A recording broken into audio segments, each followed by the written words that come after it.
Cambodia is still getting heavily manipulated and bullied by neighbors Thailand as they are trying to steal their old Khmer temples. Okay, these temples were given to them by the ICJ, by the Americans, by the French colonialists. So this one's going to be great, guys. Today we have a video from a Cambodian legend, the Everyday Sam, and it says breaking down recent news. So I want to highlight the news topics, guys, to the international people, because people in Cambodia and Thailand, they're just basically they're censoring this news to the average person. But I want to get the message out to as many people as possible. So like, comment, subscribe, let me know your thoughts, and let's hear it. Thailand's media, militaries and government loves to blur the line. Yep. And since they love narrative framing so much, I want to expose them. And this series will break down all of their deceptions. All the research will be in the description down below.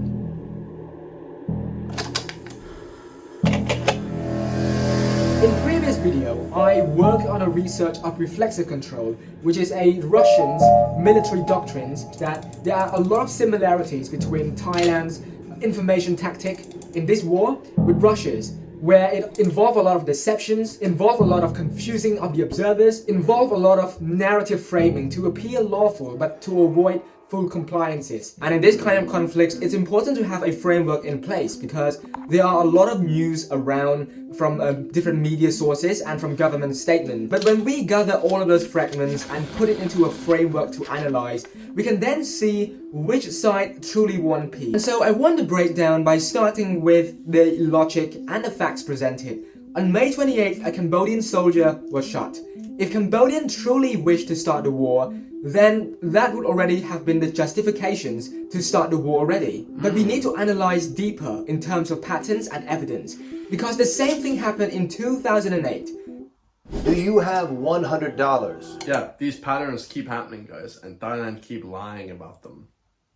Was building fortification around the disputed area, but back then they claimed it was for self-defense. But this time, when Cambodia, a country with military defense, built a fortification for defense, they said, we are going to attack them. So that is one accusation. And in 2008, they built this fortification, and later on they shot a Cambodian soldier. On May 28th, they tried doing the same thing. They shot a Cambodian soldier. And Cambodian, I would say, learned from its lesson back in 2008.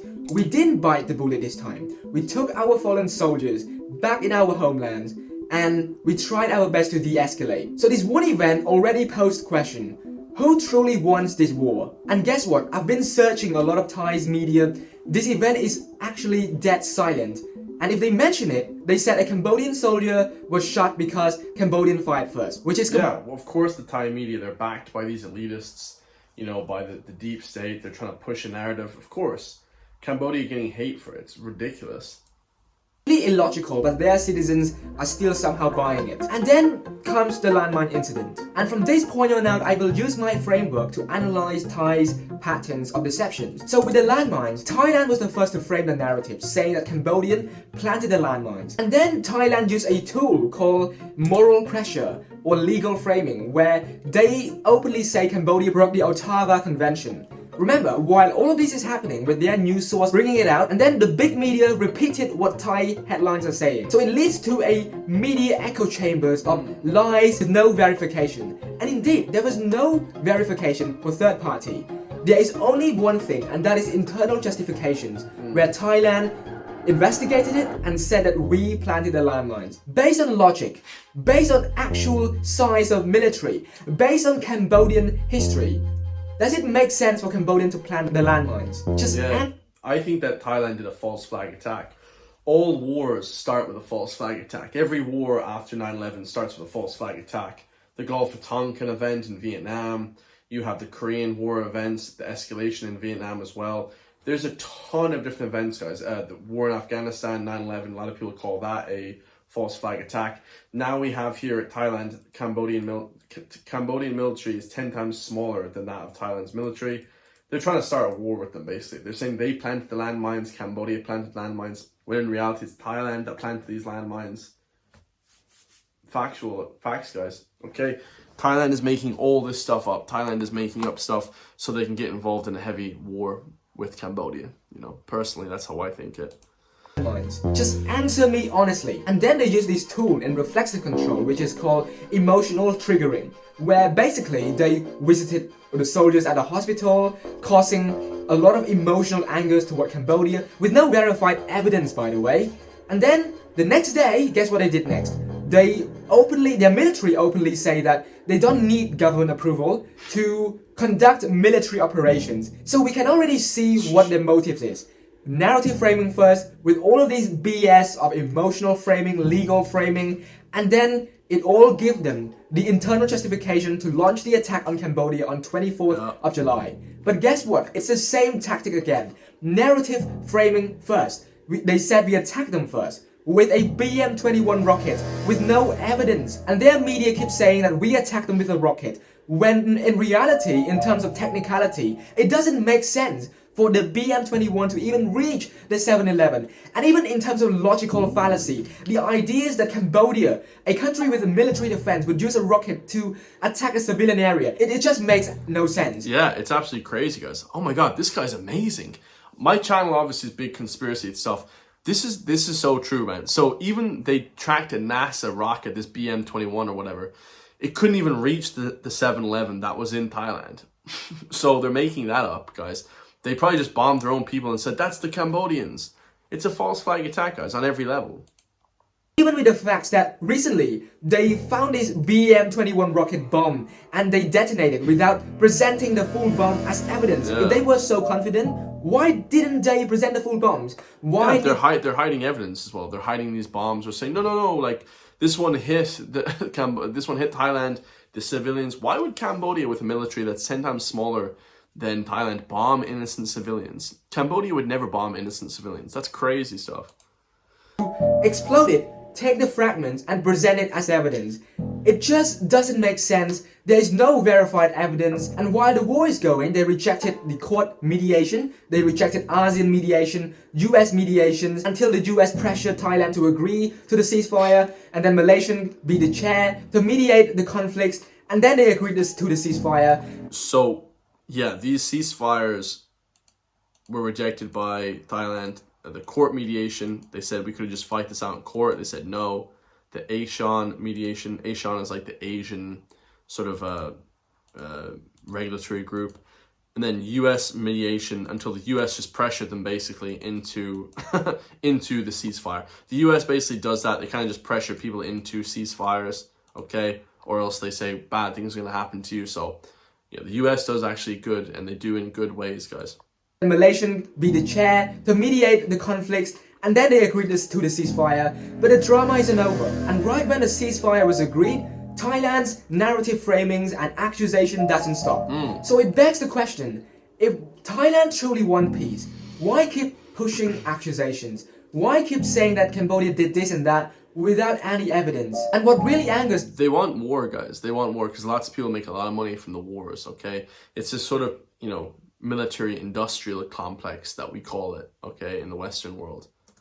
Is right after the ceasefire was agreed, Thailand captured Cambodian soldiers. And I want to present you the full timeline so you can understand the logic. So let's start with the main timeline. On July 28th, both sides agreed on a ceasefire between Cambodia and Thailand. And the ceasefire was agreed, right? But Thai media has been shouting that Cambodian broke ceasefire. But guess what? Was there any report of hostility? Was there any report of sounds at the border? There was nothing. But Thai's media has been shouting. You know what that is called? It is called preemptive framing. And Yeah, this is great, like philosophical terms. Preemptive framing, guys. It's like they're just basically creating a narrative, and this is why I wear this t-shirt, guys. Mainstream media is dead.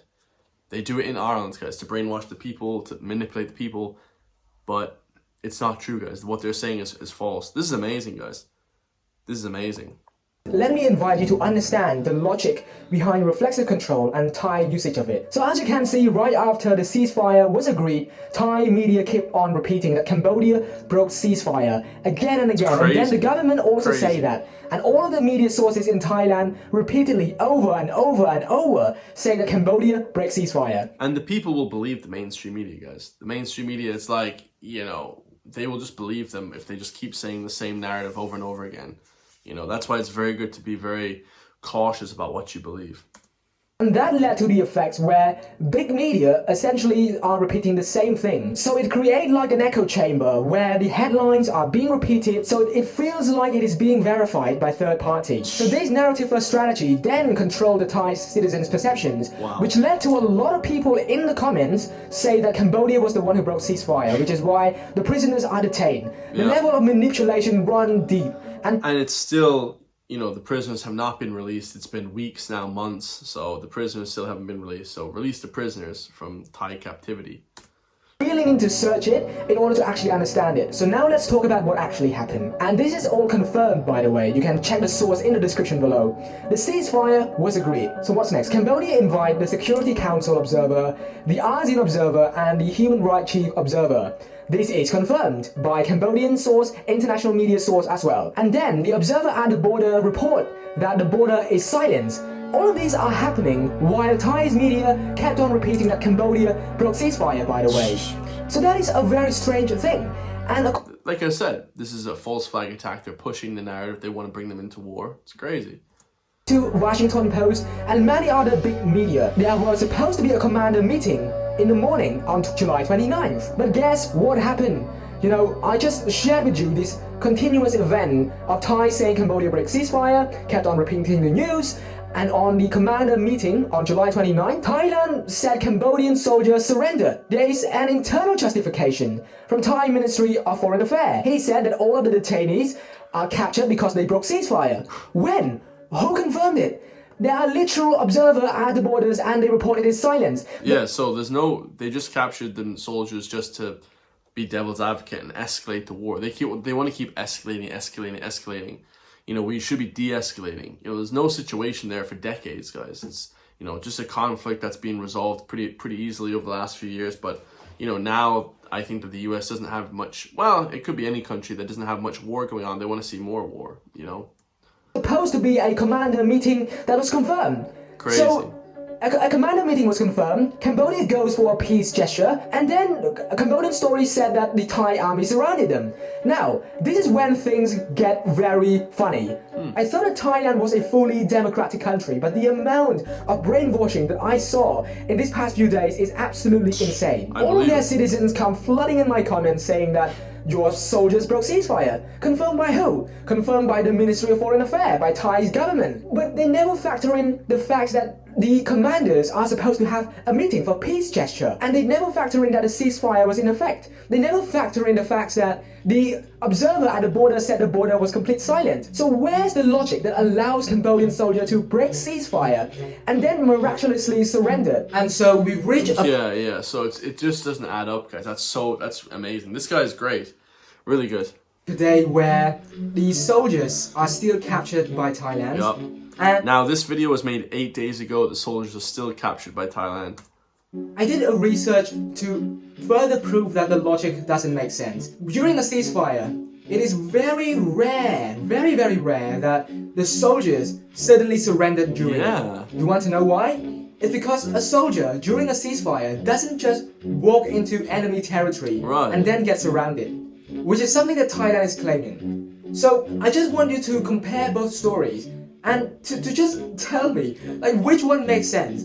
A story that is proven by a lot of facts, or a story that is proven mostly by internal justification from their own sides, their own army, their own claim? Oh yeah, big Just time. make your decision. Even Thai citizens, you can comment down below, not with accusations and conspiracy, but with actual facts. Break it down for me. I want to know. And it goes to... Yeah, it's true, guys. Why the hell would they break the ceasefire and then all of a sudden surrender? We surrender. Like, what the hell? That doesn't make any sense, guys. They agreed to the ceasefire. The Thais didn't, though. If we look at it objectively, which side won war? Which side won peace? It is clear that objectively, Thailand want to prolong this war. Now, I will not go into conspiracy, but we can look at patterns, we can look at facts and data and evidence. Based on history, what is shown is that Thailand for the past century have had more than 20 coups, where 12 or 13 coups were successful. Whereas for Cambodia, our government is not perfect, just like any other government in the world. Although our government is not perfect, that clear voice is unified by the idea of peace. That is what we have wanted from the start. On May 28th, when our soldiers were shot and killed, if we really wanted war, that would have been the justification. Yeah. True. I started Tai Chi at 5th. True, look, we got another Asian guy here who's a beast. I think it's AI actually. But it's true, guys. They want peace, and Thailand just want to escalate the war. I've said it 10 times in this video, guys. You know, they want to make it because a lot of people make some money from this. You know, other countries make money from profiting off Thailand fighting Cambodia. So right now, I want to talk about how Thailand has violated the international law, which their government claimed they are not. But let me bring you what happened based on their government. At the start of the conflict, when the soldiers were detained, there was no labeling them as prisoners of war. That itself already violated Article 4 of the Geneva Convention, where soldiers captured during armed conflicts are automatically prisoners of war. Thailand didn't label any of that. They tried to blur the line. The next thing that Thailand skipped is Article 5 of the Geneva Convention. There was no prisoners of war tribunal that was held. Thailand entirely skipped that. And Thailand also did a lot of manipulative framing, where at first they said the soldiers violated immigration law, labeling them as immigrants. And then somehow they framed the situation on August the 4th, transferred it to the label of prisoners of war. So it just goes to show, if one side truly worked from good faith, then why try to manipulate the narrative? True. Why not be honest from the start? True. In fact, why not give back the soldiers from the start? Really bring my curiosity as to why Thailand captured the soldiers as well. Because as I am recording this, there are video evidence of Thai soldiers putting barbed wires around the disputed area. Okay, I double check, and the location that Thai army put the barbed wires is actually within Cambodia territory, which makes it even more suspicious. And yeah, so they just keep encroaching on their land. Thailand keep encroaching on their land, you know. Understand what's wrong with the Thai government, because on the 4th of August they try to downplay this accusation, but on the 5th they somehow say that because their force seized that area before the ceasefire, it means that it is inside their border. Now this is not me saying. That's crazy, guys. Like, so they're saying that because they put the ceasefire there and they had this area claimed before the ceasefire and these soldiers surrendered, this is their area. I mean, it's just ludicrous, guys. It's absolutely crazy. From their military. It really requires people to dig deep in order to see all of this. And I want you, the viewer, to also do research from Cambodian side as well. Do research on both sides and make your own findings, make your own summary, because this is what I have done my research, guys, and it's clear what's happening here. And everybody in Cambodia knows. All the Khmer people, much love to all my Khmer people. And I am trying my best to be unbiased. Think about it for a second. Many Thai citizens commented on my post saying that the prisoners are being taken care of. By what standards, by the way? What standards? Thailand never once mentioned the prisoners are prisoners of war until August the 4th. Sure. So what are they before August the 4th? From what I can see, from Thai's government themselves, they are detainees who violated the immigration law. And that is manipulation at its finest. They are brainwashing their audience in real time. Bingo. And my friends, you have to research it deeply to see, to read between the lines. So I don't know what they are planning. But one thing that I can say for sure is that if we look at evidence, patterns, and actions with evidence to support it, you can answer the question already. Which side want peace and which side want war? I love it, guys, and it's very true. You know, and it's clear Cambodia wants peace, Thailand wants to keep encroaching on their land, they want war. Well, I mean, that's how it goes, guys. You know, they're big bullies, they want to get payback. It's just crazy. It's crazy stuff, guys. Let me know your thoughts. I love you all my Khmer people. Much love from the Republic of Ireland. This reminds me of the British government encroaching on the Irish people's land. We were actually still colonized in Ireland, the 6 counties up north, so hopefully you get all your temples and Khmer temples back. If you guys want to support me, hit the join link underneath the video. Become a member today. I love you guys all, and I'll see you all in the next one, man. Peace.